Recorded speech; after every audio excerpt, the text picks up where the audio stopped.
Hello everyone, welcome back once again to my kitchen. आज की जो रेसिपी है ना, वो एक्चुअली मैं खुद अभी ट्राई ही करने जा रही हूँ, तो इसका नाम मैं आपको नहीं बता पाऊंगी, बट हाँ, एंड में टेस्ट करने के बाद इसका नाम सोच लेंगे कुछ भी। तो चलिए देर नहीं करेंगे, वीडियो को लाइक शेयर और सब्सक्राइब करते रहिए और मेरे साथ बनाइए ये स्पेशल पराठा, जिसको कि हम नाम बाद में देंगे। तो इस स्पेशल पराठे को बनाने के लिए सबसे पहले यहाँ पे मैंने 3 कप मैदा लिया है। इस 3 कप मैदे में मैं डालूंगी 1 टीस्पून सॉल्ट।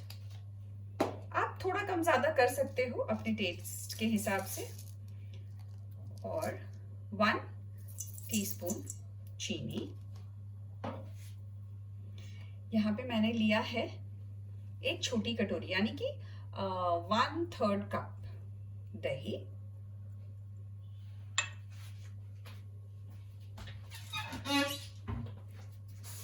और इसमें डालेंगे 1 टीस्पून खाने वाला सोडा। और अब इसमें डालेंगे थोड़ा थोड़ा पानी डाल के इसका आटा गूंथेंगे। तो मैं यहाँ पे इस कटोरी से पहले 2 कटोरी पानी डाल देती हूँ और इसको आप ना एक स्पून या स्पैचुला किसी से भी कर लीजिए। एक बार ये साथ में आ जाए फिर इसको हम लोग हाथ से गूंथेंगे। तो यहाँ पे मैं डालूंगी 1 कप पानी, और एक छोटी बोल वाली, जो यानी कि 1/4 करके ही 1/3 करके ही मैं डाल रही हूँ इसमें पानी। तो वो आप अंदाज से डाल के, और किस तरह की इसकी डो बनेगी वो मैं आपको बताती हूँ। तो ये देखिए अभी ये सब साथ में आ गई है। तो अब मैं अपने हाथ से शुरू करती हूँ इसे गूंथना।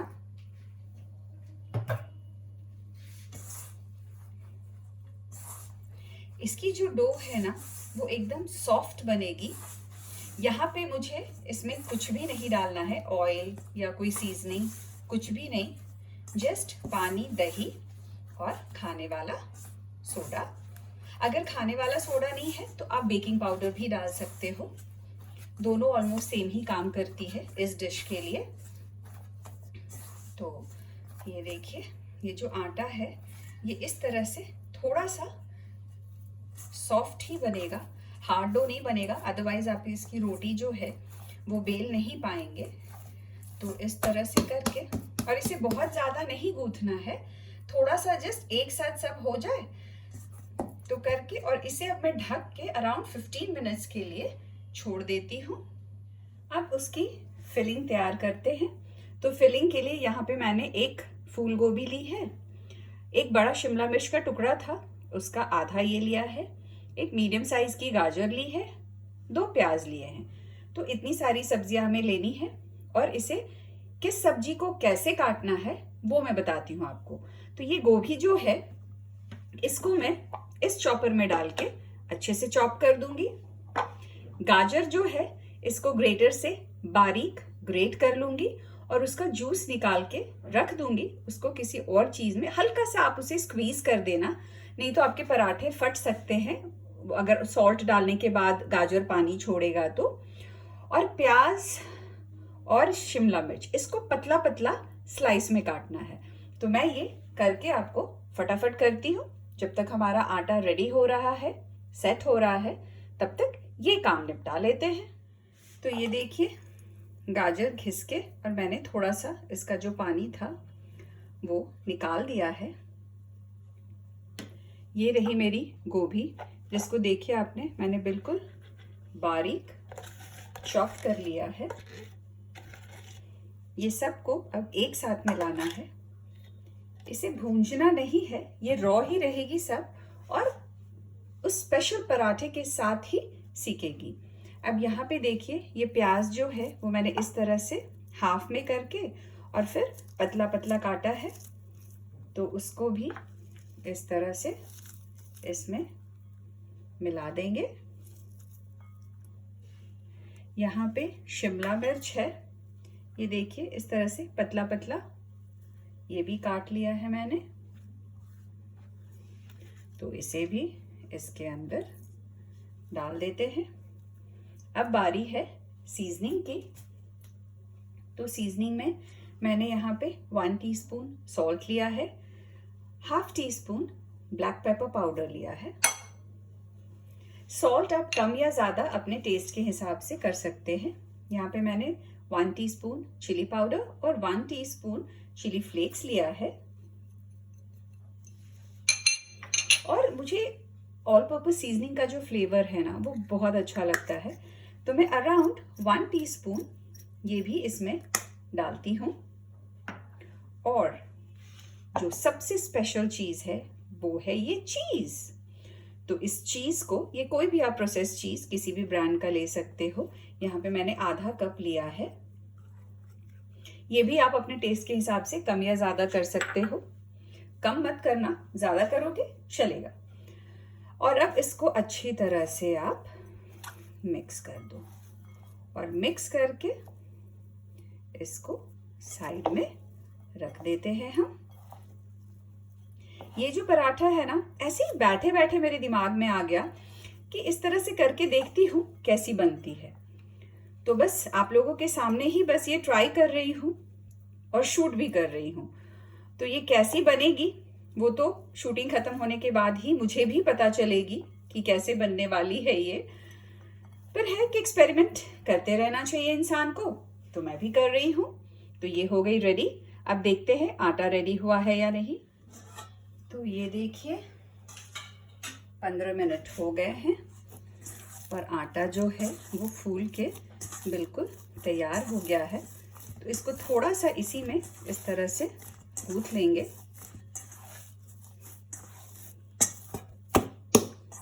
और अब यहाँ पे सूखा आटा लेकर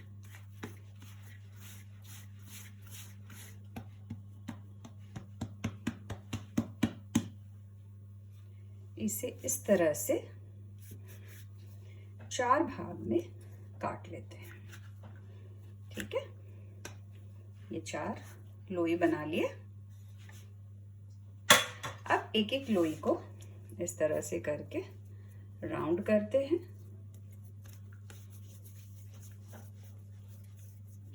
और रखते जाते हैं।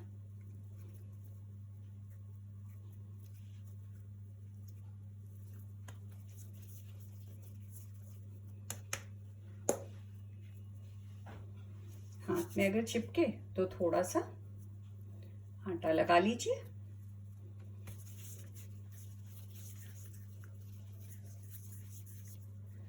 तो इस तरह से चारों लोई करके, तो एक एक करके अब यहाँ पे इसे बेलते हैं हम लोग। इसको इस तरह से साइड में रख देते हैं। आटा आप सॉफ्ट लगाएंगे ना तो ये बेलने में बहुत आसानी होती है। अदरवाइज आप तो जानते हो कि मैदा को बेलना कितना मुश्किल होता है। तो इस तरह से करके इसे एकदम पतला बेलना है हमें। जितना पतला हो सके आपके हाथ से उतना पतला आप इसे बेलेंगे।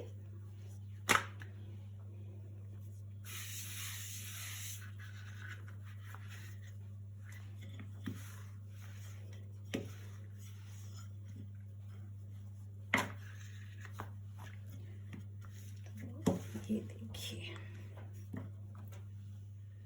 तो ये देखिए ये मैंने बिल्कुल पतला सा बेल लिया है। अब क्या करूँगी, इसके ऊपर थोड़ा सा आटा डाल के इसे इस तरह से फोल्ड करके रखती हूँ एक तरफ, और फिर दूसरी वाली लोई जो है उसकी इसी तरह से लंबी पतली बड़ी सी रोटी बेल लेती हूँ। तो 2 रोटी तो बन गई है। तो अब इसकी फिलिंग कैसे करेंगे वो दिखाती हूँ मैं। तो यहाँ पे मैंने लिया है घी, आप चाहें तो ऑयल बटर कुछ भी ले सकते हैं। इसमें अच्छे से डालना है आपको घी, और घी को इस पे इस तरह से फैला लेना है। ये हर जगह पे लगनी चाहिए, वो आप ध्यान रखिएगा। अब जब ये घी अच्छे से लग जाए ना, तो फिर जो हमारी फिलिंग बनी हुई है, इस फिलिंग को हम डालेंगे इसके ऊपर। इस तरह से आप इसको मिक्स करते हुए एक पतली लेयर में फैलाएंगे।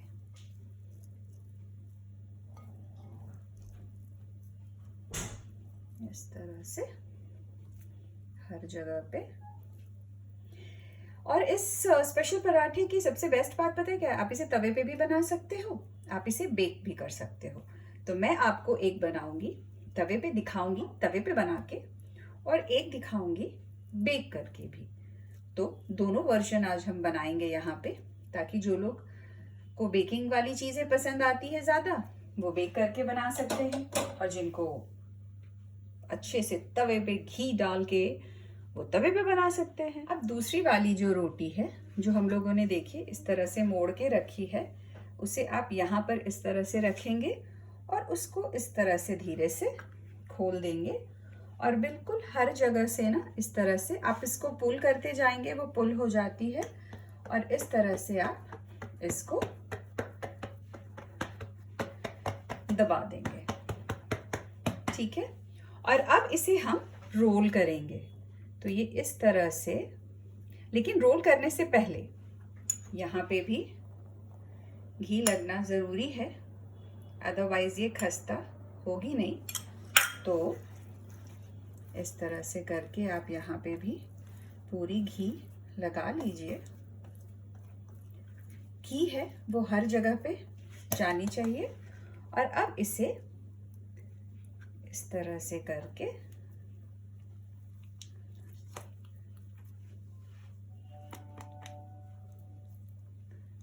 हम रोल कर लेते हैं, और रोल करने के बाद इसे इस तरह से भी फिर रोल करेंगे, और ये जो पार्ट है इसको इस तरह से अंदर टक कर देंगे। ये बनाने में थोड़ी सी फटेगी, साइड से निकलेगी, पर आप टेंशन मत लो, उससे इसके टेस्ट में कोई भी फर्क नहीं आएगा।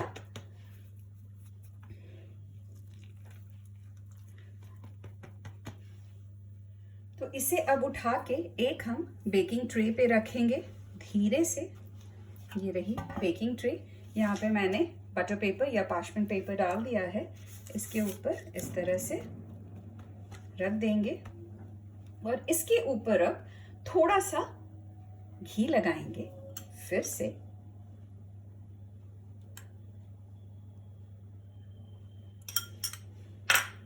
अभी मेरे दिमाग में जो आ रहा है मैं वो करते जा रही हूँ, देखते हैं बनने के बाद ये कैसी बनती है। तो ये रेडी हो गई है। इसे अब 5 मिनट में ऐसे ही छोड़ दूंगी, तब तक मेरी अवन गर्म होती है, और फिर इसे 190 डिग्रीज पर हम लोग बेक करेंगे, जब तक कि ऊपर से अच्छी सी क्रिस्प बेक ना हो जाए। अब बाकी की जो रोटियां हैं वो भी बनानी है, जो तवा पे हम बनाएंगे। तवा पे जो बनेगी ना, वो थोड़ी सी अलग प्रोसेस से फिलिंग होगी उसकी। तो ये पहले हम इसे अच्छे से पतला बेल लेते हैं। ये देखिए ये बेल गई। अब इस पे डालेंगे घी,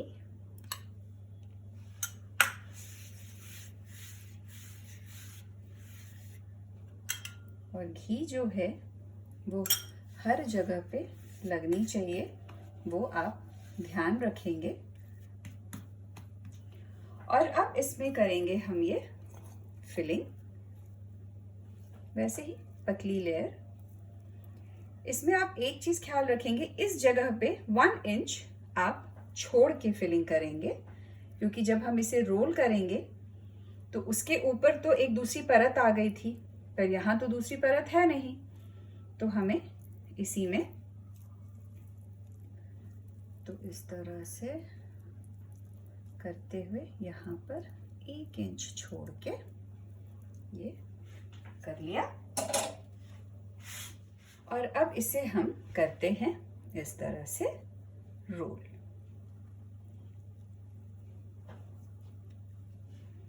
तो ये हो गई रोल साइड से। फिर इसे सेम ऐसे करेंगे और इसे नीचे दबा देंगे और इसे हल्का सा, बहुत पतला नहीं बेलना है इसे, जस्ट हल्का सा इसे बेलेंगे इस तरह से।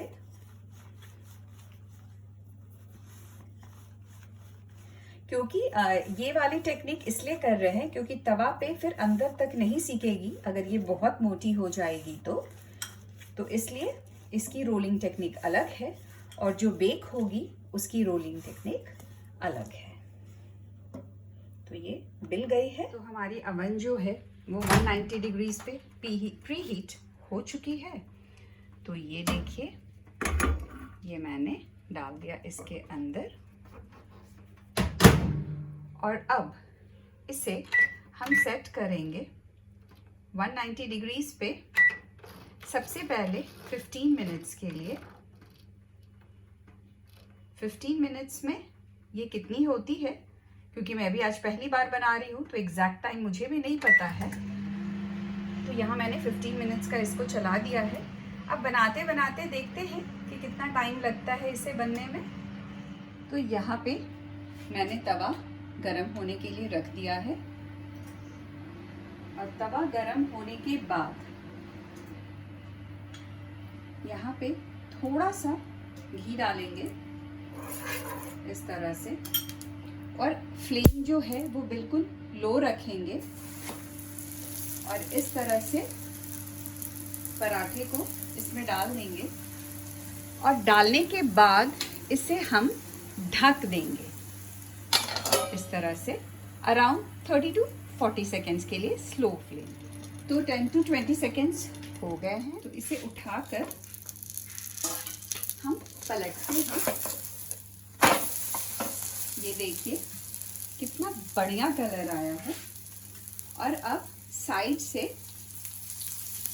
थोड़ा सा घी डालते हैं और इसे इस तरह से घुमा लेते हैं सो दैट कि नीचे के पूरे इसमें घी जो है वो अच्छे से लग जाए। और अब इसे ढकना नहीं है, ये ऐसे ही रहेगी और इसे भी सेम ऐसे ही गोल्डन होने तक हमें पकाना है। और अब इसे थोड़ा सा यहाँ पे और घी डालेंगे और इसे वापस से एक बार पलट लेते हैं। तो ये देखिए, देखने में तो अच्छी ही लग रही है। आई होप खाने में भी अच्छी हो। तो ये पराठा तो हो गई रेडी। अब देखते हैं कि बेकिंग वाली के क्या हालचाल है। तो यहाँ पर पराठा तो है रेडी। अब मैं इसे काट के दिखाती हूँ कि अंदर इसका किस तरह से है। तो ये देखिए, इसके अंदर इस तरह से पूरी इसकी फिलिंग है। तो इसे सर्व करने के लिए आप इस तरह से 4 टुकड़ों में काट लेंगे इसे और उसके बाद आप इसे सर्व करेंगे किसी भी डिप के साथ, या ये ऐसे भी आई थिंक अच्छी लगेगी खाने में।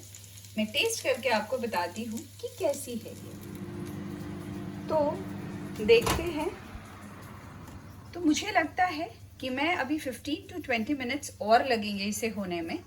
तो मैं पहले 15 मिनट्स के लिए और इसे डाल देती हूँ। तो ये रेडी हो गई है। अराउंड 35 मिनट्स लगे इसे रेडी होने में एट 190 डिग्रीज। तो अब इसे निकाल कर देखते हैं कि ये कैसी बनी। तो ये है बेक्ड वाली और ये है तवे पे फ्राई करके बनी हुई। तो अब इसे काट के देखते हैं कि ये दोनों कैसे बने हैं। तो पराठे तो बन गए। अब इसे नाम क्या दें? जब टेस्ट किया इसे ना, तो इसमें थोड़ा सा इटालियन टाइप फ्लेवर आ रहा था, और इसमें जो इंग्रेडिएंट्स यूज किया मैंने वो थोड़ा सा पिज्जा टाइप था। तो मैंने सोचा कि इसको नाम दे देती हूँ स्पेशल पिज्जा पराठा। कैसी लगी आपको ये नाम? खाने के बाद कमेंट बॉक्स में जरूर से बताइएगा आप लोग। तो एक बार जरूर ट्राई करके देखिए। इसका बेक्ड वर्जन भी है और तवा वर्जन भी है, दोनों है। तो जो इजी लगे वो फटाफट बना लीजिए। तो आप इसे बनाइए, और ये नाम मैंने सही दिया है या नहीं दिया है ये मुझे जरूर से बताइएगा। अगली बार फिर मिलूंगी ऐसे ही कुछ रेसिपी के साथ। Till then stay safe, bye bye.